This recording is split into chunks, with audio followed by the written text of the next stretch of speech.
Welcome back to the Jon Krawczynski Show. He's Jon Krawczynski from The Athletic. I'm Jim Suhan from TalkNorth.com. We're coming to you from the Aquarius Home Services Studio and we're presented to you by Lexus of Wayzata and Maplewood. Thanks to everyone who listens and watches. We appreciate it.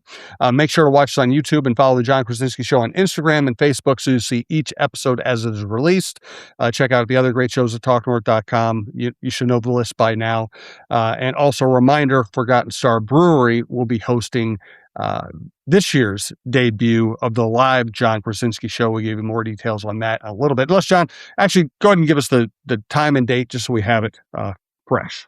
Yeah, so it's Forgotten Star Brewery in Fridley on August 16th at 5 p.m. We will have special guest Tim Connolly for a candid sit down about how the whole summer played out, about the expectations going into next season, and kind of everything in between. We'll have fan Q&As, we'll have giveaways, we'll have all sorts of stuff to kind of mark our new venue with Forgotten Star. Really excited about it. Should be really fun. We've got a nice big area to get a big crowd into, and we have great acoustics, so you're going to be able to hear everywhere you sit at Forgotten Star. And having Tim Connolly there will be awesome to just kind of chop it up with him and talk about all the things that I think Wolves fans are intrigued about, excited about, concerned about going into next season. So it'll be August 16th, 5 p.m. at Forgotten Star in Fridley. Fantastic. Thanks to Tim and the Timberwolves for always being such good sports about working with us on this show. So let's get to LeBron. It's been a while since the news broke. We're talking here on Tuesday morning, but you and I really haven't addressed it. So just take us to the biggest of big pictures. Any surprise at how it worked out? Any surprise that it was the Sixers? And what do the Wolves do now? Yeah, I think that when you look at it, having a few days actually to digest is kind of nice now because you have an immediate reaction, obviously, and then now you take some time to process, to have some conversations with people about the whole landscape now, and really kind of look forward to what's coming next. And I think that the biggest takeaway that I have from the LeBron sweepstakes was that the Timberwolves really did believe, probably around the 4th of July holiday or so, maybe even a little bit after, that they had a real shot at LeBron James. They were getting great engagement from his camp. They were getting a lot of questions about kind of what it would look like to have LeBron in Minnesota and how the Timberwolves would be set up to accommodate him and to make a run at a 5th championship with him. And so there was that moment where I was thinking that, where people within the organization were thinking like, hey, like this actually really could happen. As you know, now looking at how the process played out, I would say probably over the last 10 days or so of the process, there was definitely pessimism that started to really kind of trickle into the organization. They just kind of started to get the feeling that LeBron was headed elsewhere. They always thought it was going to be a long shot, but really any kind of the buzz that, hey, this might happen, it really did start to dissipate. And so when the news came out on Friday, no one was really surprised within the organization that LeBron chose somewhere else. I mean, there's a little disappointment. There was a kind of a hope or a dream that, hey, maybe he changed his mind at the last minute, but no one was really surprised. But I do think that there was some surprise that he chose Philadelphia, that he didn't go to Cleveland, that he didn't go to Miami, and that he teamed up with Jaylen Brown and Maxey and Embiid and those guys and made a run at it. And what that tells me is that he really did just value winning above all else, or the chance to win.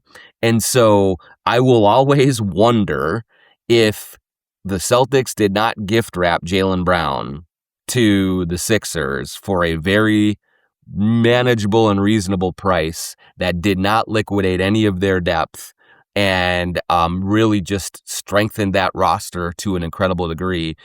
I'll just wonder if LeBron wouldn't have kind of considered all of the options with a Jalen-less 76ers and then looked and said, you know what, my best chance to win games, to win a championship is in Minnesota, and I'll come here. I don't know that we'll ever get a full answer to it, but it will always stick in the back of my mind as like, maybe just given where he landed, given the parameters that he stated were important to him, I think Minnesota checked most of those boxes. It just was maybe a little bit colder here, and and the Wolves are in the West and not in the East, and so I think that ultimately swung things a little bit more towards Philadelphia. I think someone reported, I'm a little muddled on who it was at this moment, that the Warriors finished second. That would seem strange to me if that were true, given everything you just talked about.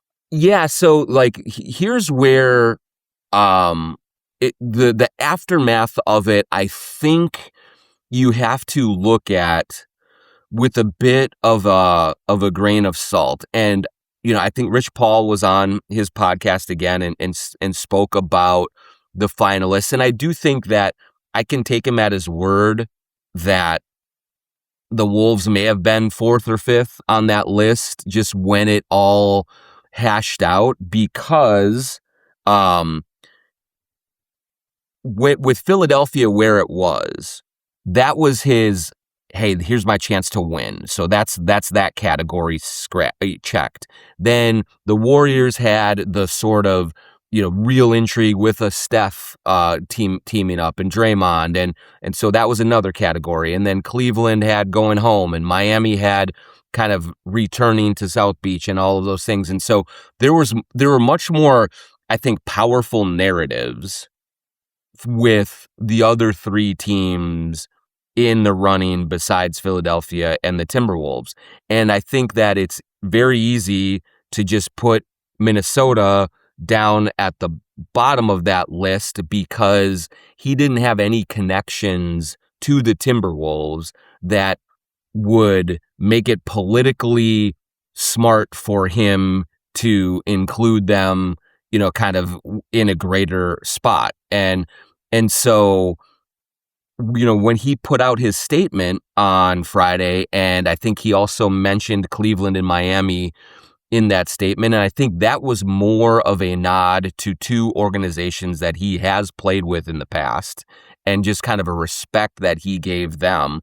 And then with the Warriors, yeah, I think his relationship with Draymond, he won a gold medal with Steve Kerr, his known affinity for Steph. I just think that there was a lot that was drawing him to that spot. And so I think that I take it at face value that his pecking order at the end maybe had Minnesota lower on the list. But again, like if Philly wasn't there, if Jaylen Brown wasn't in Philly, I wonder if the Wolves would have taken that spot, or at least maybe been in the top 2 or 3. Again, can you hang a banner for that? No, like we were in the top 5 of LeBron race. Yeah, that's not anything. But I just think that there are other motivations that LeBron will have in explaining how all of this kind of unfolded, beyond just,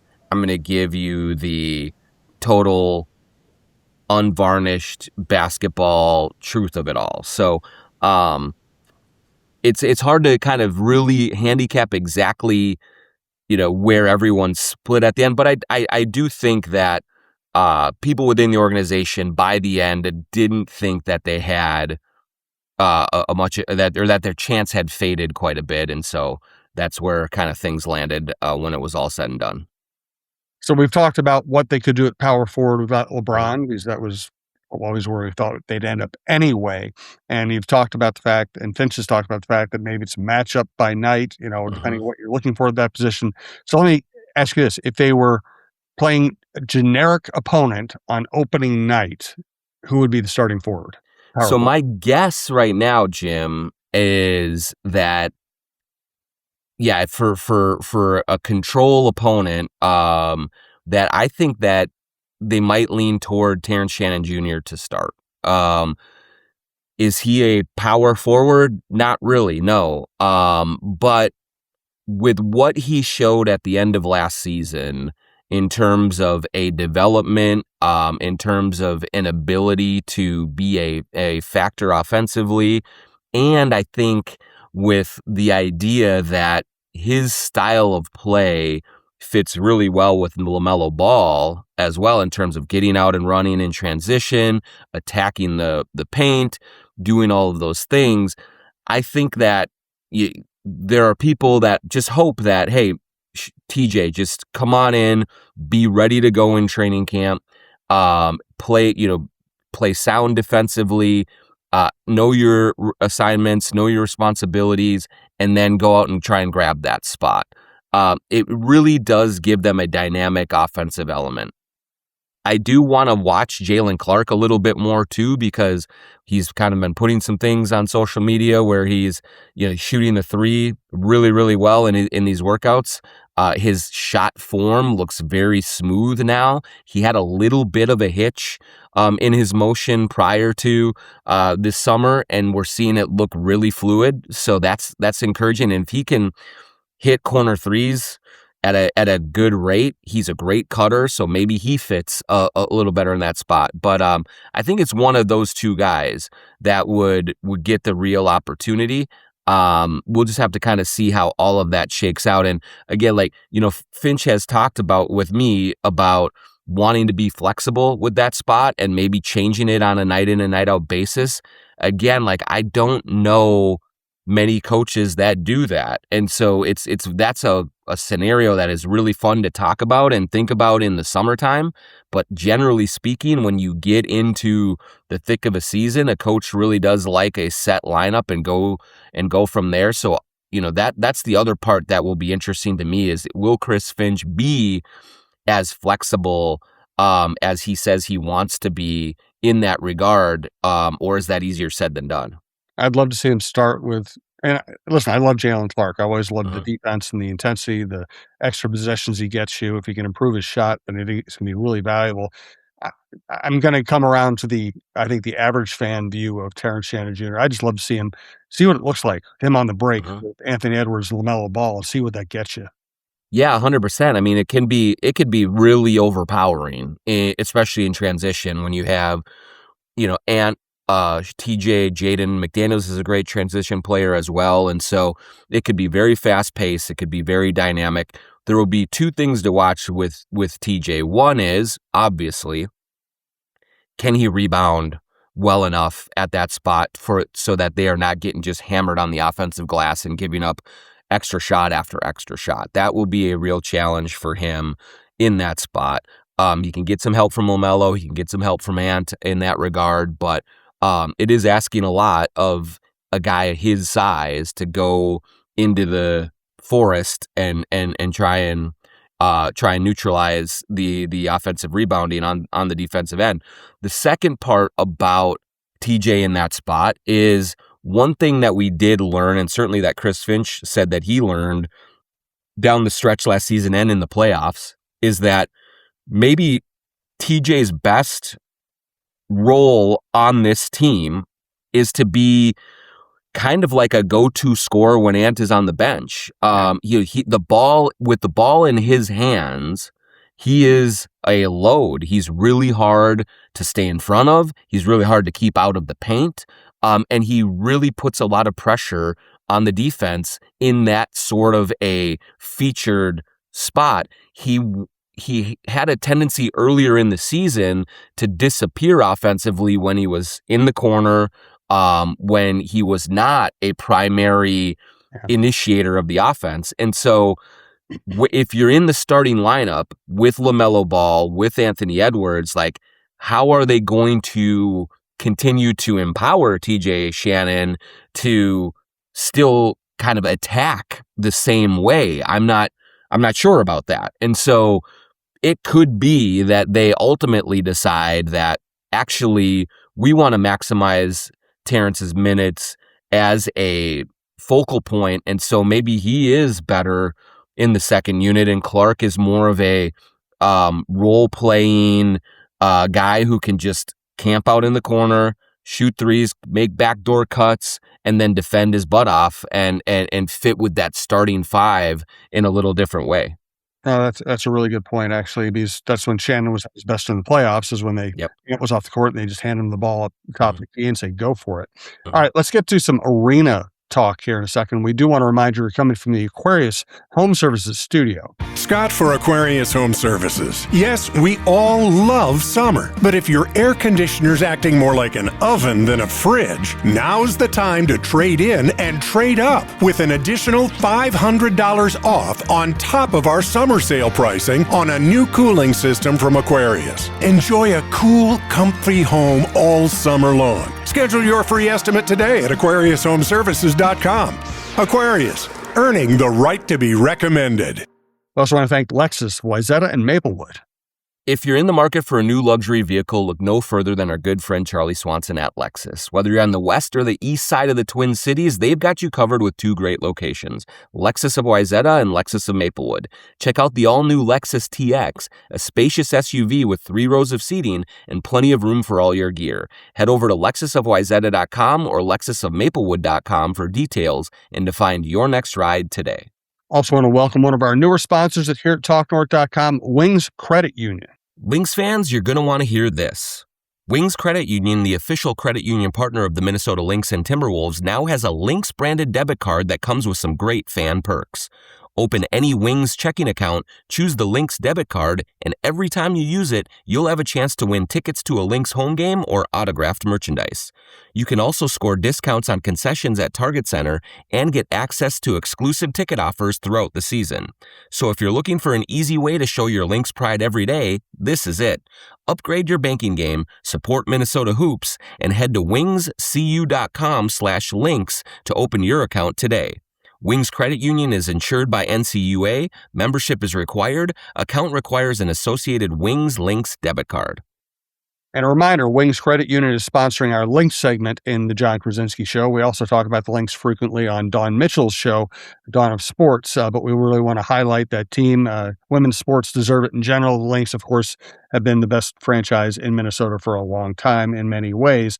Olivia Miles keeps showing off. She had a great All-Star weekend. Cheryl Reeve wins with her players on her team. And now they have Nafisa Collier back, and the schedule is going to get very difficult. The schedule the rest of the way is the hardest in the WNBA, but I don't think they're very concerned now that they have Olivia Miles playing like this and Nafisa Collier back.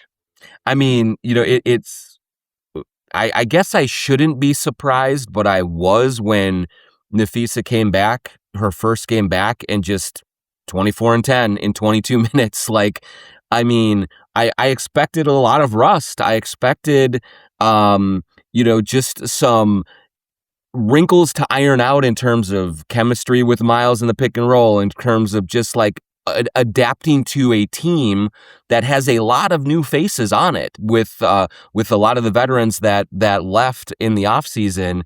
And it just goes to show you like another sort of testament to how great Nafisa Collier is she gets right back out there and just puts up numbers and helps them win. And so, if I'm the Lynx right now, I'm going into this second half of the season with all of the confidence in the world, because you have an MVP candidate in Olivia Miles, you have someone who is always an MVP candidate in Nafisa Collier, and then you have a group around them that just really seems to enjoy playing together, that have figured out how to maximize everything that they have going for them. And they should be going down the stretch here as one of the favorites, if not the favorite, to win the whole thing, which is super exciting to see. Yes, and they also have a little bit of wiggle room with their trade deadline coming up this Sunday. Mm-hmm. They do have room. They could add a veteran player. They added Dejanay Carrington last year. She was a plus. They could add something. They had whether it's a 3-point shooter or a defender or a bench player. I could see them making a move here coming up. And when you're loaded with kind of the star players they have, and the fact that they have Olivia Miles playing on a rookie contract, they're in really good shape. They're in great shape, and this is one of the things where when you have a player of Olivia's ilk, where she is not just a star scorer, but she's an incredible facilitator, I think that when you introduce any new players into the mix, whether it is Nafisa coming back off injury or whether it is getting another player via trade, I think that the learning curve for those new faces with an unfamiliar team, it just gets shortened to a remarkable degree because Olivia makes things so much easier for everyone out there with her passing, with her vision, with her anticipation, and then just with the overall vibes that she brings. When you have a player like that who plays with that style, like everyone has fun coming to work every day. And so that is such a huge feather in their cap and advantage for the Lynx, is because the season does get long. And when you have everyone feeling good and knowing that when you come to work, there's a good chance you're going to get a pass right in your pocket for an easy bucket that you wouldn't have gotten any other way, that just like makes everything so seamless. And so I think they're really dangerous. I think that they are set up to evolve a little bit with their roster and add some pieces, but like anything that they do add, and even bringing feedback, bringing Dorka back, it just is going to be so much smoother than it normally would because you have a point guard that ties everything together the way that Olivia does. And I think that one of the reasons Collier is able to come back, she came back from her pregnancy a couple of years ago and played well right away. She's so fundamentally sound. She's not, doesn't need to find a way to get the feel back for her shot. Everything, her footwork, her shooting emotion, her understanding of the game just sets her up for success, even when we think she might be rusty. Yeah, absolutely. And I think the other part about that is that just her toughness. Like, she has an incredibly strong mental approach to preparing herself, her body, for what is needed from her. And, they're the very best in the world at any sport have a sort of relentlessness about them and just a refusal to give in to whatever excuses they may have physically or mentally or anything. And I think that, talking to people who know her well, observing her in that environment, everyone is drawn to her because she just keeps coming at you every single day, every single practice. And so this is a huge challenge for any athlete to be out as long as she has and then just jump right back into the thick of a championship pursuit. And for her to do that and to do it as just without any sort of rust or any sort of setbacks right away in that first game back just shows how much she poured into the preparation to get back out there and to make sure she was ready. And then when she was ready, we're going to go. And I thought it was the perfect scenario, Jim, for her to come back, have one game, play, and then have the All-Star break, get a little bit of rest and get some of that soreness out that is going to be there when you're playing big minutes, right away for the first time again, and then jump back into things, when they resume here this week, right? And so, I just think it's all unfolding beautifully for her, for the Lynx, kind of going forward here. No doubt about it. All right, we do want to get to the arena talk. We're going to talk about Portland and what it might mean or how it compares to the Wolves looking for a new arena in Minneapolis. We do want to thank TSR Injury Law, our original sponsors. 612 TSR time, 612 TSR time. We got to get Steve Terry back on the show sometime soon. I'd love to hear his thoughts about LeBron. He gives us kind of the educated insider fan view. But what you need to know is if you're ever injured, call 612 TSR time, 612 TSR time. They'll take good care of you. It's that simple. Here's John for True Vision Institute. True Vision Institute in Bloomington. Go to truevision.com, set up your free consultation, and get in there and get your life going into overdrive like I did 2 years ago now with True Vision. I had LASIK surgery. 2 years later, I'm still seeing perfectly clearly, both up close and far away. The people at True Vision took such amazing care of me from start to finish, and I couldn't be happier with the results. I have no hassles with glasses or contacts anymore. I don't have to keep going in for eye appointments. I don't have to make sure that I have the stylish frames that are on top of things these days. I don't look old by having something backdated, and I don't have to mess with putting contacts in my eyes at the start of the day and taking them out at the end of the night. So go into True Vision in Bloomington and just tell them the Jon Krawczynski Show sent you, and they will take great care of you like they took great care of me. Let's also thank sglambchops.com, which sponsors the Twitter question at the end of every show. Go to sglambchops.com, use the promo code JONK20 for 20% off everything you get at Lamb Chops. We have a Lamb Chops collaboration coming for the Forgotten Star live show that we're really excited about. Jordan and Craig and everyone there just do such great work. You see all of their stuff at Target Center for Lynx games, for Timberwolves games. They are a part of this community, and we love being involved with community companies that invest and that are present, and Lamb Chops is right there. Super high quality casual wear. You will wear it around the house. You can wear it out in the North Loop. They will take care of you with everything that you need on that front. So go to sglambchops.com, promo code JONK20 for 20% off everything you get at Lamb Chops. So tell us what's going on in Portland and how it might reflect on what's happening in Minneapolis in terms of arena pursuits.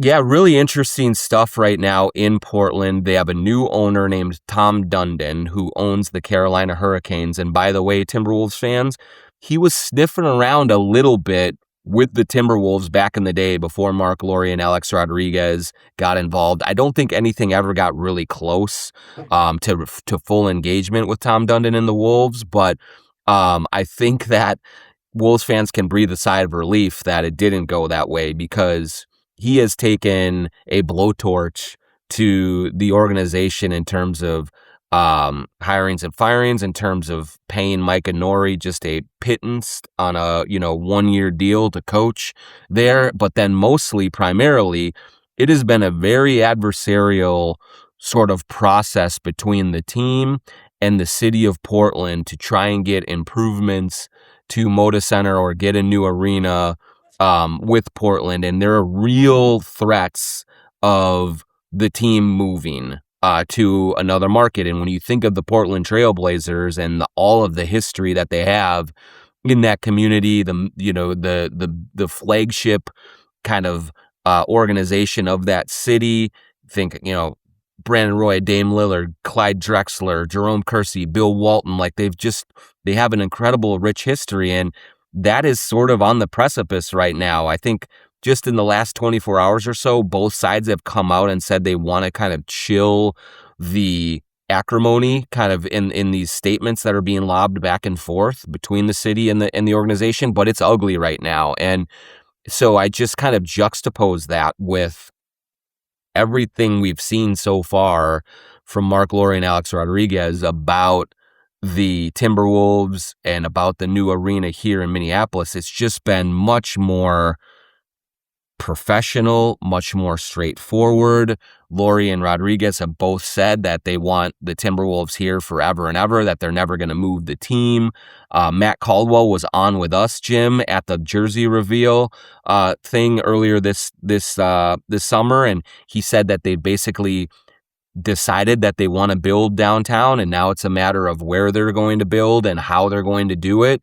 And there just seems to be much more professional level of engagement with the process, and it's still very, very early in the Timberwolves process, and so we don't know what kind of funding mechanisms they're looking at, what sites and all of those things. But I just think that when you juxtapose it against what is happening in Portland right now and all of the nail biting that's going on, and Blazers fans being very concerned with the way that this ownership group is kind of conducting themselves, I think Wolves fans can feel pretty good about just the way that everything is being handled so far on this front. Yeah, I love the fact that they at least want to try to make it work in Minneapolis. I think Minneapolis is the right site, and it'd be easy for them to say, oh, we're going to do, so many teams have done, we're going to build the suburban palace and build some retail and housing around it. I like the fact they're at least giving it a shot in downtown Minneapolis. Yeah, and the other part about it is that, Matt Caldwell, I thought, was just really frank and upfront with us about that pursuit. I mean, you could argue it would be in the Wolves' best interest to at least like hang the Egan carrot or the Brooklyn Center carrot out there and like the arena in Blaine. Yeah, right. Exactly. Yes. Yeah. And so, and try and kind of use that as a leverage point, but at least right now they haven't done that. They have been upfront with what they want. They're trying to engage local leaders in that, and I do think that the mayor and I think that the city council and all that believe that having the Timberwolves downtown and having 41 home nights a year plus whatever happens in the playoffs to bring people downtown to have them at the bars and at hotels and things like that is really important. And so I agree with you. If I have a preference, I would love to have the new arena downtown. I think that there's some soullessness to the suburban expansion and these metroplexes that happen. I think it can work. I think the Atlanta Braves have made it work very well for them and things like that. But yeah, I just think that if you want a vibrant downtown area, having pro sports teams down in that area really, really do help. And I think that would be the best case scenario going forward. And it's just, yeah, and I was happy to hear that Matt Caldwell say that definitively, that they want to do it downtown, and that's where all of their focus is. Yes, no doubt about it. All right. Next week, let's talk a little bit about Dante DiVincenzo, where he might fit in and when he might come back.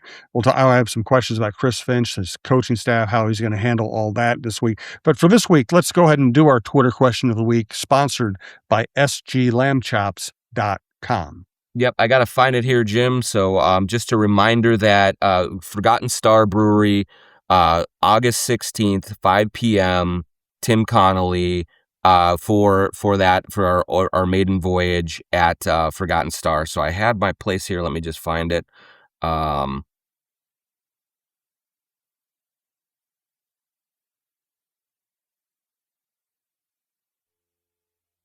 Here it is. Okay, so I will go with Mike M. Brownie 09. Did we have the option to get Grant Williams in the trade with rather than Josh Green in the LaMelo Ball trade, and was that offered? And to my knowledge, I can understand why people ask about Grant Williams. He is more of a true power forward. He has had some success in this league, and so you look at that and you say, well, that box would be checked if you got Grant Williams instead. His salary and Josh Green's salary are really, really similar, and so you could say that makes sense. From what I understand, there wasn't. I don't think that there was a lot of thought about Grant Williams.